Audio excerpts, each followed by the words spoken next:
Thank you so much, Mr. Pleasant Powerthal, for your lovely words of welcome. All right, everyone, as we continue this wonderful evening, it's time to hear from someone who has been instrumental in shaping the vision and journey of IAPC. Our next speaker is the driving force behind this organization, the person whose passion, dedication, and leadership helped bring IAPC to life and grow into the vibrant community it is today. ഇപ്പോൾ IAPC founder chairman Shri Jins Mohan സക്കറിയായ introductory സ്പീച്ചിനായി വേദിയിലേക്ക് സ്വാഗതം ചെയ്യുന്നു. IAPCയുടെ ലക്ഷ്യങ്ങളെക്കുറിച്ചും ഇന്നത്തെ പരിപാടിയെക്കുറിച്ചുമുള്ള ഒരു ലഘു വിവരണം അദ്ദേഹം നമുക്ക് ഇപ്പോൾ നൽകുന്നതാണ്.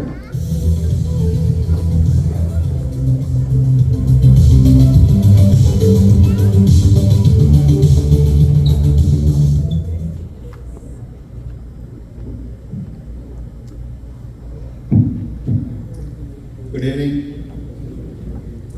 നമ്മുടെ ഇന്നത്തെ guest of honour Shajin Scaria, ഹ്യൂസ്റ്റണിലെ പ്രമുഖരായ സാംസ്കാരിക സംഘടനയുടെ നേതാക്കന്മാരെ, പ്രിയ സുഹൃത്തുക്കളെ, ഇന്നിവിടെ ഈ പരിപാടി നടക്കുമോ എന്നുള്ള കാര്യത്തിൽ എല്ലാവരെയും പോലെ തന്നെ എനിക്കും വലിയ സംശയമുണ്ടായിരുന്നു. കാരണം ഷാജിൻ്റെ വീഡിയോ അനൗൺസ് ചെയ്തതിലൂടെ തന്നെ ഷാജിന് ഇത്രമാത്രം ഫോളോവേഴ്സ് ഉണ്ടെന്നുള്ള കാര്യം നമ്മൾ മനസ്സിലാക്കുന്നത് അമേരിക്കയിലും കാനഡയിലും നിന്നുള്ള പല സ്ഥലങ്ങളിൽ നിന്നും നമുക്ക് അനവധി കോളുകൾ വന്നു. അപ്പം ഞങ്ങൾ ആദ്യം പറഞ്ഞു, ഇത് ഷാജിനോട് ഇത് അനൗൺസ് ചെയ്യേണ്ട, നമുക്ക് വളരെ പെട്ടെന്ന് ഈ പ്രോഗ്രാം നമുക്ക് നടത്താം. അപ്പം ഇതിൻ്റെ പുറകിൽ ഇപ്പം ബ്ലസൻ പറഞ്ഞതുപോലെ ബ്ലസൻ്റെ ഒരു 2 വർഷത്തെ ഒരു താല്പര്യമുണ്ട്. ഇപ്പം ഷാജിൻ്റെ വിസയുമായി ബന്ധപ്പെട്ട് അല്ലെങ്കിൽ നാട്ടിലെ ഷാജിനെ എങ്ങനെയാണ് ഈ സർക്കാർ എത്രമാത്രമാണ് ബുദ്ധിമുട്ടിച്ചത് എന്നുള്ളതൊക്കെ നമുക്ക് എല്ലാവർക്കും അറിയാവുന്ന കാര്യമാണ്. അതുപോലെ തന്നെ ഇവിടെ വന്നിറങ്ങിയാൽ തന്നെ നമുക്ക് എല്ലാവർക്കും അറിയാം, ഇവിടെ നിന്ന് ഇപ്പോൾ ഓരോ ഷോ അനൗൺസ് ചെയ്ത് കഴിഞ്ഞാൽ തന്നെ നമ്മുടെ നാട്ടിലെ കോൺസുലേറ്റിലേക്ക് ഇവിടുന്ന് ഏറ്റവും കൂടുതൽ കോള് പോകുന്നത് ആ ഷോയ്ക്കെതിരെ പരാതികളുമായിട്ടായിരിക്കും. ആര് ഷോ പ്രൊമോട്ട് ചെയ്യുന്നു, അപ്പോൾ അവിടെ അമേരിക്കൻ കോൺസുലേറ്റ് അതിൻ്റെ ഒരു ഡിസിഷൻ എടുക്കുന്നത് എത്രമാത്രം പരാതി കിട്ടുന്നു അതനുസരിച്ചാണ് അവർക്ക് വിസ കൊടുക്കുന്നത് തന്നെ. അത്ര പരാതി ഉണ്ടെന്നുള്ളതാണ് അവർ കണക്ക് കൂട്ടുന്നത്. ഇപ്പോൾ ഒരു സംഭവം ഇവിടെ പലർക്കും അറിയാവുന്നൊരു കാര്യമായിരിക്കും. ന്യൂയോർക്കിൽ എല്ലാവരും മലയാളി, നമ്മുടെ പ്രമുഖരായിട്ടുള്ള നമ്മുടെ ഒരു സംഘടനയുടെ നേതാവാണ്. അദ്ദേഹത്തിന്റെ ആദ്യ ഭാര്യ നാട്ടിലാണ്. അപ്പോൾ മക്കൾ നിർബന്ധം പിടിച്ചു ആദ്യ ഭാര്യനെ കൊണ്ടുവരണം എന്നുള്ളത്.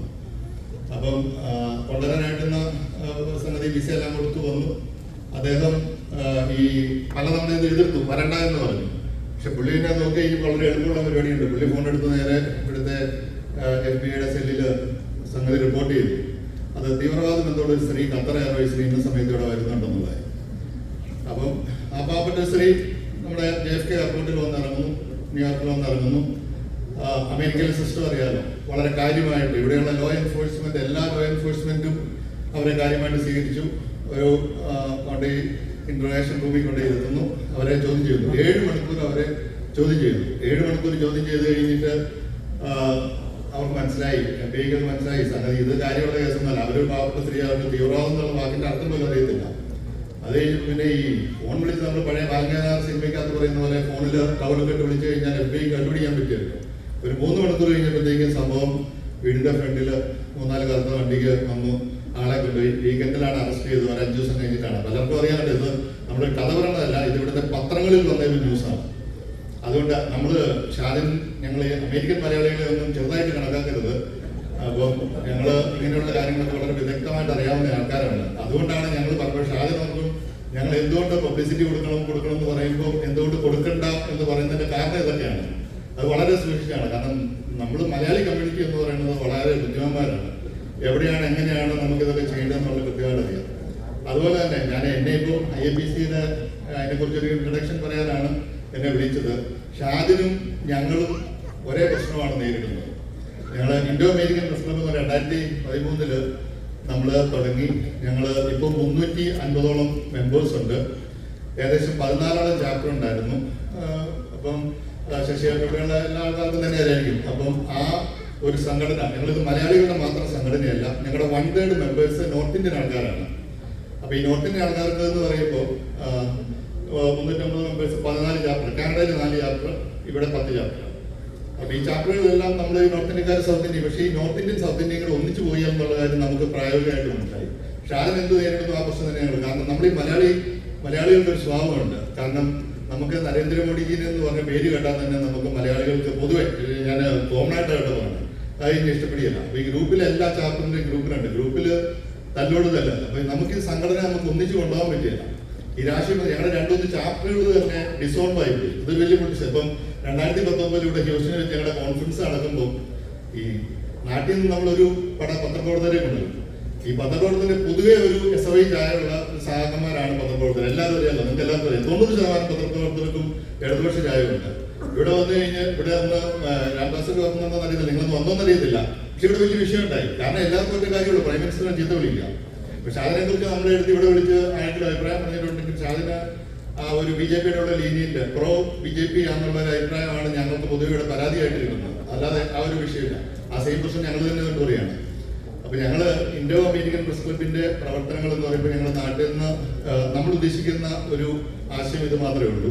അതായത് ഇവിടെ ഈ മലയാളി മാധ്യമ പ്രവർത്തകർ എന്ന് പറഞ്ഞാൽ ഇപ്പൊ ഞങ്ങൾ 350 മെമ്പേഴ്സിൽ ഈ മലയാളികൾ എല്ലാവരും മാധ്യമ പ്രവർത്തനമൊന്നുമല്ല. പക്ഷെ നമ്മുടെ കമ്മ്യൂണിറ്റി എന്നുള്ള നിലയിൽ നമ്മുടെ കമ്മ്യൂണിറ്റിയിൽ വളരെ സക്സസ് ആയിട്ട് പ്രവർത്തിക്കുന്ന ആൾക്കാരുണ്ട്. അവരെ നമ്മൾ നമ്മുടെ കമ്മ്യൂണിറ്റിയിലേക്ക് ഇൻട്രൊഡ്യൂസ് ചെയ്യാനായിട്ട് നമുക്ക് മാധ്യമങ്ങൾ ആവശ്യമാണ്. പത്രങ്ങൾ വേണം, ചാനലുകൾ വേണം, മാഗസിൻസ് വേണം. ഇപ്പം നമ്മൾ സോഷ്യൽ മീഡിയ ഇങ്ങനെയുള്ള പ്ലാറ്റ്ഫോമുകളൊക്കെ നമുക്ക് വേണം നമ്മുടെ സക്സസ്. അപ്പൊ ഇത് ഞാനിവിടെ വന്നപ്പോൾ തന്നെ ഞങ്ങൾ 3 പ്രിന്റ് പബ്ലിക്കേഷൻ റെപ്രസെന്റ് ചെയ്യുന്ന ഒരാളാണ്. അപ്പൊ വന്നു കഴിയുമ്പോൾ ഞാൻ നോക്കി കഴിഞ്ഞപ്പോൾ ഇവിടെ 5.25 ലക്ഷം മലയാളികളുണ്ട്, അല്ലെങ്കിൽ 1,20,000 കുടുംബങ്ങളുണ്ടെങ്കിൽ ഈ അമേരിക്കയെ സംബന്ധിച്ചിടത്തോളം 1,20,000 പേരും ശരിക്കും പറഞ്ഞാൽ ഒരു ക്ലയൻസ് ആണ്. നമ്മുടെ എല്ലാവരും വീട്ടില് നമ്മുടെ ഒരു വെഡിങ് ആനിവേഴ്സറി വരും, നമ്മുടെ കുട്ടികളുടെ ഒരു ഇത് വരും. അപ്പൊ ഇതൊക്കെ നമ്മൾ കമ്മ്യൂണിറ്റിയിലേക്ക് അറിയിക്കണം വേണം. ഞാനിവിടെ ഒരു 25 പ്രിന്റ് പബ്ലിക്കേഷൻസ് ഇവിടെ ഉണ്ടായിരുന്നു. ഇപ്പോൾ ഒരു 3-4 ഉള്ളൂ. കാരണം ആ കാലഘട്ടം പോയി. അപ്പൊ പറയും പക്ഷെ അതിൽ നാട്ടിലിരുന്ന് നമ്മുടെ അമേരിക്കൻ പൊളിറ്റിക്സ്, അമേരിക്ക രാഷ്ട്രീയം പറയുന്ന ഒത്തിരി യൂട്യൂബ് ചാനലുകളുണ്ട്. ആ യൂട്യൂബ് ഷാജൻ ഓൾറെഡി ഒരു NRI ആണ്. ഷാജൻ മലയാളി. ഷാജൻ ഒരു ഈ 15-16 വർഷം മുമ്പ് മറുനാടൻ മലയാളി എന്ന് പറഞ്ഞ ഈ യൂട്യൂബ് ചാനൽ തുടങ്ങിയപ്പോൾ നമ്മളൊക്കെ ഓർത്തു ഷാജനൊരു വിദേശത്തുള്ള ആൾക്കാരെ ഫോക്കസ് ചെയ്ത് ചാനൽ മറ്റേ മറുനാടൻ എന്നുള്ളൊരു പേര് അത് ക്ലിക്കാവുമോ, അത് ബ്രാൻഡ് വരുമോ എന്നുള്ളതാണ്. ഇപ്പൊ ഷാജൻ മാസം 30 ലക്ഷം രൂപ മേടിക്കുന്നുണ്ട്.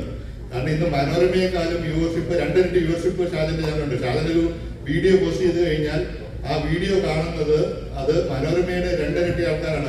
ഒരു 200,000 ആൾക്കാർ ഇതിന്റെ ഓവേഴ്സിൽ കാണും. അത്രമാത്രം റീച്ച്. ഇത് ഷാജന്റെ ഒരു കഠിനാധ്വാനം കൊണ്ടും പ്രവർത്തനം കൊണ്ടും മാത്രം ഷാജൻ നേടിയെടുത്ത ഒരു നേട്ടമാണ്. Shajan 2023 Indo American press club media excellence award കൊടുത്ത് ആദരിച്ചിരുന്നു.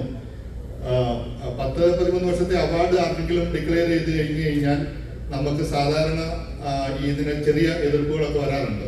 ഇന്ന ആൾക്ക് കൊടുക്കാൻ പറ്റുന്നു. പക്ഷെ ഷാജന്റെ അവാർഡ് ഡിക്ലെയർ ചെയ്തു. ബ്ലസനാണ് എന്റെ പിന്നിൽ പ്രവർത്തിച്ചത്. അതിഭീകരമായി എതിർപ്പായിരുന്നു. ഇവിടുത്തെ പ്രധാനപ്പെട്ട സംഘടനകളെല്ലാം എതിർത്തു. പക്ഷെ നമ്മള് IAPCക്ക് ഒരു കാര്യമുണ്ട്, എതിർപ്പ് എത്രമാത്രം വരുന്നു അത് ഞങ്ങൾക്ക് വളരെ സന്തോഷമുള്ള കാര്യമാണ്. ഞങ്ങൾ ഒരു കാരണവശാലും ആ സ്ഥാനത്ത് മാറിയില്ല. അപ്പം ഷാജൻ ഇവിടെ വന്ന അമേരിക്കൻ മലയാളികളോട് സംസാരിക്കാനായിട്ട് ഈ കാണിച്ച ഒരു ഒരു സന്തോഷത്തിന് ഞങ്ങൾ നന്ദി പറയുന്നു.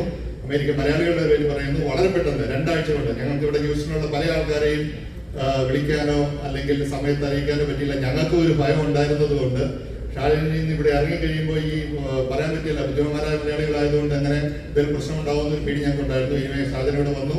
അമേരിക്കൻ മലയാളികൾക്ക് നമ്മൾ ഇത് കഴിഞ്ഞ് ഷാജന്റെയാണ് ഏറ്റവും പ്രധാനപ്പെട്ട പരിപാടി. ഷാജന്റെ നമ്മളോടുള്ള ഒരു സംവേദനവും അത് കഴിഞ്ഞിട്ട് നമുക്ക് എല്ലാവർക്കും ചോദ്യങ്ങൾ ചോദിക്കാം.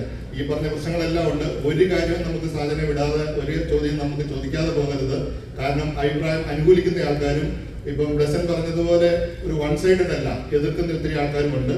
അപ്പൊ അതിനും ഷാജൻ കൃത്യമായിട്ട് മറുപടി പറയുമെന്ന് നമുക്ക് പ്രതീക്ഷിക്കാം. അപ്പം ഷാജന് പ്രത്യേകം നന്ദി. Thank you.